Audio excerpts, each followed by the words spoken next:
Good evening, and welcome to this presentation of C.S. Lewis's novel, Prince Caspian, the second in his Chronicles of Narnia.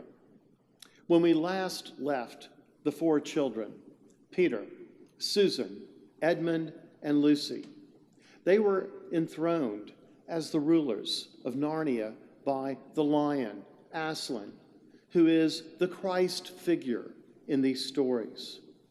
Edmund's betrayal had been forgiven.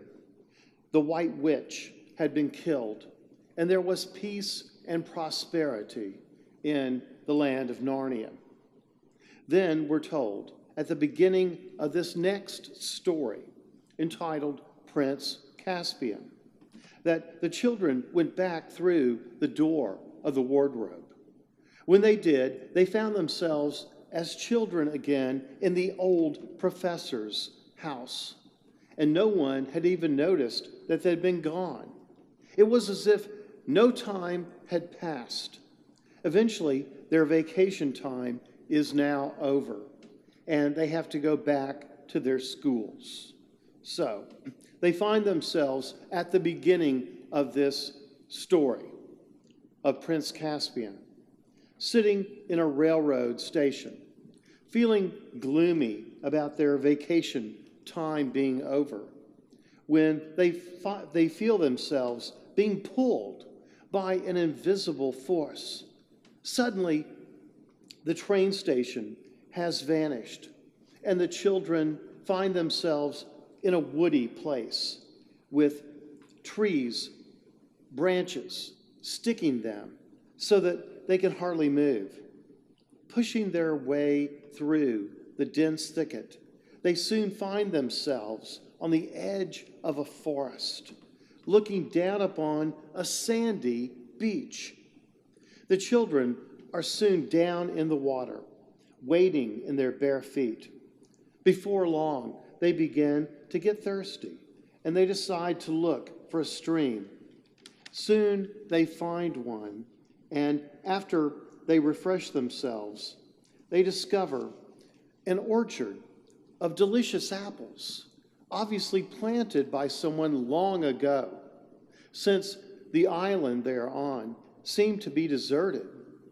They also discover a large, high stone wall, broken down in places.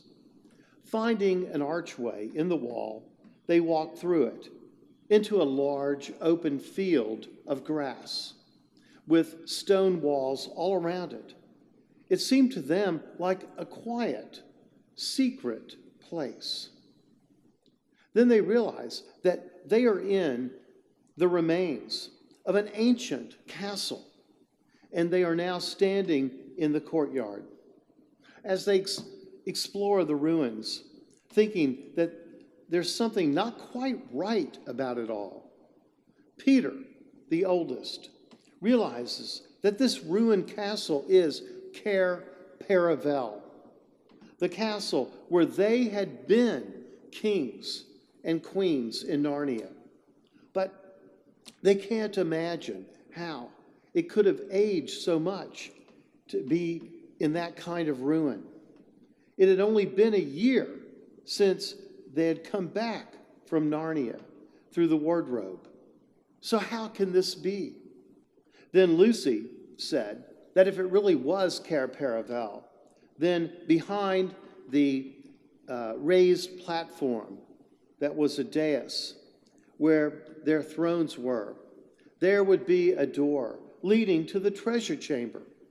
They find the door, and indeed it leads them to the treasure room of Cair Paravel, with its suits of armor, jewels of every kind, and gifts the children had received as kings and queens.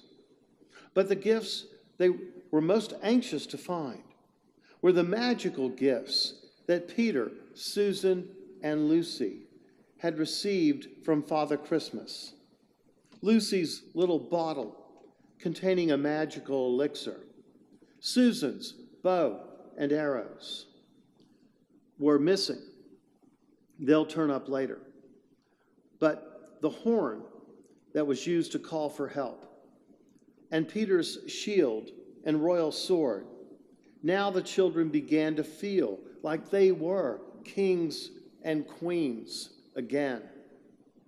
The next day, the children figure out that just as all the years they had spent in Narnia had been like seconds in the real world of England, the year they had just spent in England must have been like hundreds of years in Narnia.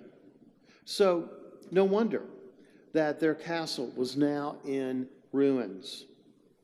Then they see two men who look like soldiers because of their helmets, rowing a boat from the mainland to their island.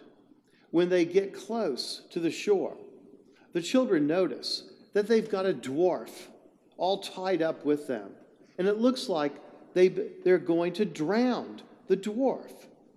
So Susan shoots one of her arrows at the soldiers just to frighten them, and they take off swimming for the mainland. The children retrieve the boat and rescue the dwarf.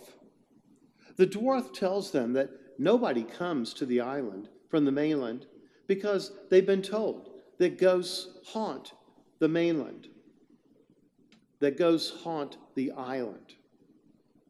The dwarf cheerfully tells them that he's a dangerous criminal and he was about to be killed just when they rescued him. He also tells the children that he's a messenger of King Caspian the 10th, king of Narnia, although at present he is only king of the old Narnians who are rebelling against the people called the Telmarines. Here the children begin to get confused, so the dwarf begins to tell them the story of Prince Caspian, which explains everything.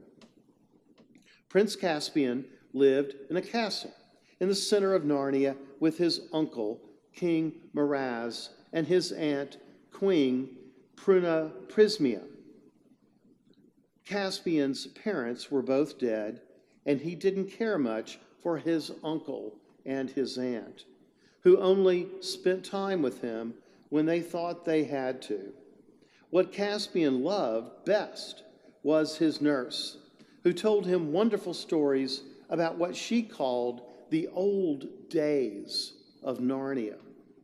One day, Prince Caspian mentioned this to the king, quite innocently. "That's all nonsense. For babies," said the king sternly. "Only fit for babies. Do you hear? You're getting too old for that sort of stuff. At your age, you ought to be thinking of battles and adventures, not fairy tales." "Oh, but there were battles and adventures in those days," said Caspian. "Wonderful adventures. Once there was a white witch, and she made herself queen of the whole country, and she made it so that it was always winter. And then 2 boys and 2 girls came from somewhere, and so they killed the witch, and they were made kings and queens of Narnia, and their names were Peter and Susan and Edmund and Lucy. And so they reigned forever, so long, and everyone had a lovely time, and it was all because of Aslan." "Who's he?" said Miraz. And if Caspian had been a little older, the tone of his uncle's voice would have warned him that it would be wiser to shut up. But he babbled on. "Oh, don't you know," he said, "Aslan is the great lion who comes from over the sea." "Who has been telling you all this nonsense?" said the king in a voice of thunder. Caspian was frightened and said nothing.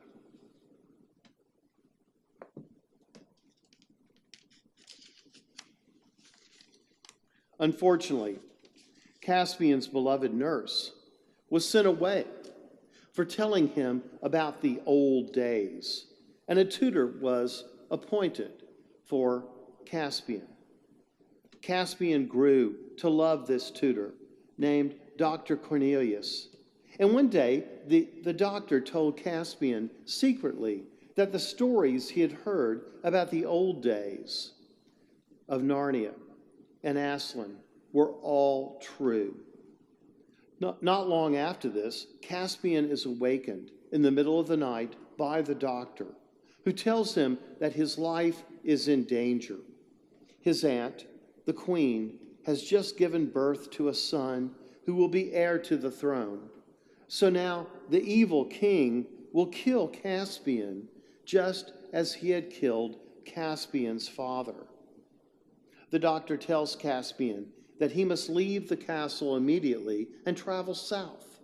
But before he goes, he gives a special gift to Caspian. It's the magic horn of Susan, which she couldn't find in the treasure of Cair Paravel. He tells Caspian to blow the horn only in the greatest of danger, and then Aslan will come to his rescue. So Caspian rides off on his horse, not knowing what will happen to him, but knowing he can't stay. Soon he meets with some animals he calls talking beasts, a badger and some dwarfs. Caspian tells them his story, and they agree to help him gather all the creatures of Narnia who had been living in hiding because they feared the evil king, and rally them around Prince Caspian in revolt against the Telmarines. He also tells them about Aslan.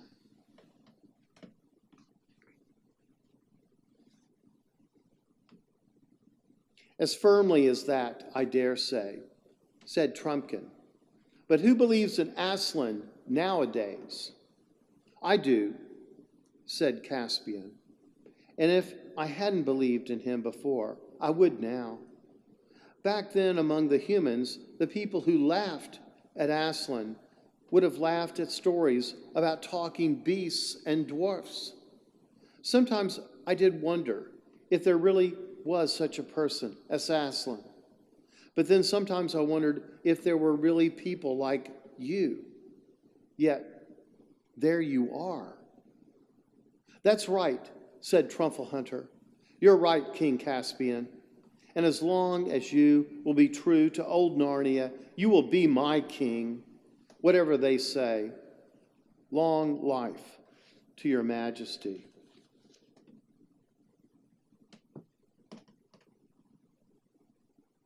As they round up the talking animals who have been in hiding, Caspian meets bears of all shapes and colors, and dwarfs, mice, rabbits, fawns, a giant, a centaur, who convinces Caspian that a war with his evil uncle, the king, and his army of Telmarines will be necessary.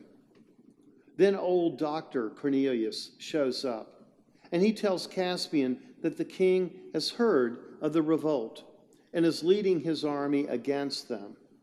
Caspian decides to lead his followers to a place called Aslan's Howe, on the edge of the great woods, thinking that would be the best place to make a stand against the Telmarines. And it turns out Aslan's Howe is the site of the great stone table upon which Aslan was sacrificed in the last story as the Christ figure who represents Jesus on the cross. When they get to Aslan's Howe, they are attacked by the Telmarines, and after several days of fighting, Caspian's army is doing poorly. It is now that Dr. Cornelius advises Caspian to blow the magic horn for help, and he does. But not knowing in what form the help may come, whether it will be Aslan himself or Peter, the High King, and his mighty consorts, they decide to send a trustworthy and brave dwarf to find whatever help comes and lead them to Caspian. and that is the dwarf named Trumpkin, who was rescued by Peter and the others, not at the beginning of the story, and who is now telling them this story of Prince Caspian. The children realize that when Caspian blew the magic horn, that was when they were pulled from the railway station and back into Narnia. So the purpose of their coming back must have been to assist Caspian in his fight against the Telmarines. So Peter, Susan, Edmund, Lucy, and Trumpkin, the dwarf, set off to find Caspian before it's too late. The children have now been calling the dwarf the DLF, which stands for the Dear Little Fellow. Along the way, they make some wrong turns and get lost. Then Lucy sees Aslan running way off in another direction. She tells the others, who did not see Aslan, but that they should follow, since he must be trying to help them. Surprisingly, Edmund is the only one who agrees with Lucy, and they keep going in the wrong direction.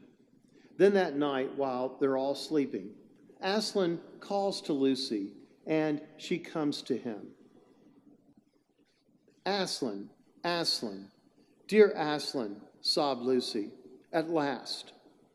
The great beast rolled over on his side so that Lucy fell, half sitting and half lying between his front paws. He bent forward and just touched her nose with his tongue. His warm breath came all over her. She gazed up into the large, wise face. Welcome, child, he said. Aslan, said Lucy, you're bigger. That is because you are older, little one, answered he. Not because you are?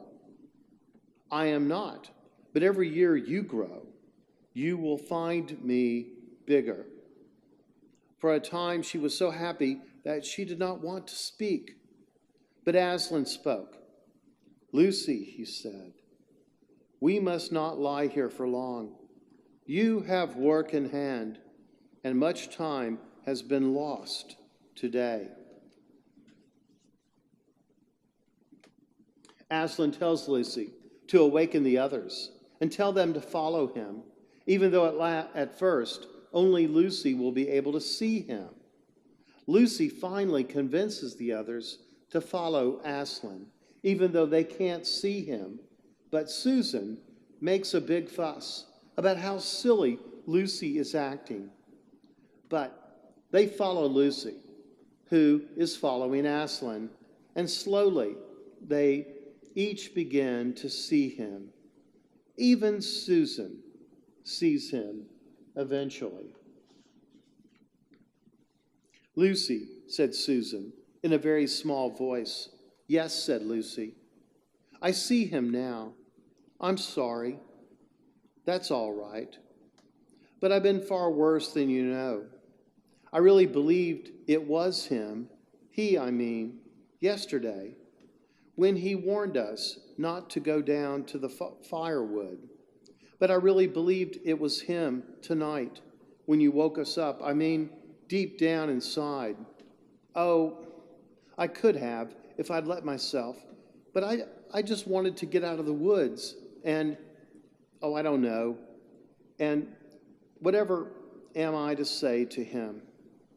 Perhaps you won't need to say much, suggested Lucy. So they reached the trees, and through them the children could see the great mound, Aslan's howl, which had been raised over the table since their days, the place of his sacrifice. Our side don't keep very good watch, muttered Trumpkin. We ought to have been challenged before now. Huh, said the other four, for now Aslan had stopped and turned and stood facing them, looking so majestic that they had felt so glad as anyone who feels afraid, and as afraid as anyone who feels glad. The boys strode forward. Lucy made way for them. Susan and the dwarf shrank back. "Oh, Aslan," said King Peter, dropping on one knee and raising the lion's heavy paw to his face. "I'm so glad, and I'm so sorry. I've been leading them wrong ever since we started, and especially yesterday morning." "My dear son," said Aslan. Then he turned and welcomed Edmund. "Well done," were his words. Then, after an awful pause, the deep voice said, "Susan." Susan made no answer, but the others thought she was crying. "You have listened to fears, child," said Aslan. "Come, let me breathe on you. Forget them. Are you brave again?" "A little, Aslan," said Susan. So Aslan leads them to the camp of Prince Caspian. But Aslan doesn't go with them all the way. He sends Peter, Edmund, and the dear little fellow, the dwarf, to meet with Caspian and help him in any way they can. Aslan then takes Susan and Lucy on another mission. When Peter, Edmund, and the dear little fellow, the dwarf, meet Caspian, Peter suggests that instead of trying to fight the entire Telmarine army, why not challenge the evil king to single combat with Peter? Even though Peter, who is, after all, a boy, is much smaller than the king, he is able to defeat him in a sword fight. When the Telmarines see that their king has been defeated, they attack Caspian's followers, but they are soon routed and forced to retire. The bridge leading to a Telmarine city has been destroyed the night before by Aslan, Susan, and Lucy. So the Telmarines, with their backs to the river, are now forced to surrender. Also, when Aslan is in the Telmarine town, he finds Caspian's old nurse, who's been sent away, who is now sick and dying, and Aslan heals her and reunites her with Caspian. Then Aslan and Caspian finally meet. Then Peter, leading Caspian, forced his way through the crowd of animals. "This is Caspian, sir," he said. And Caspian knelt and kissed the lion's paw. "Welcome, Prince," said Aslan. "Do you feel yourself sufficient to take up the kingship of Narnia?" I don't think so, sir," said Caspian. "I'm only a kid." "Good," said Aslan. "If you had felt yourself sufficient, it would have been proof that you were not. Therefore, under us and under the High King, you shall be King of Narnia, Lord of Cair Paravel, and Emperor of the Lone Islands, you and your heirs, while your race lasts." Now, that Prince Caspian is king of Narnia, and all is well, what does Aslan do with the Telmarines?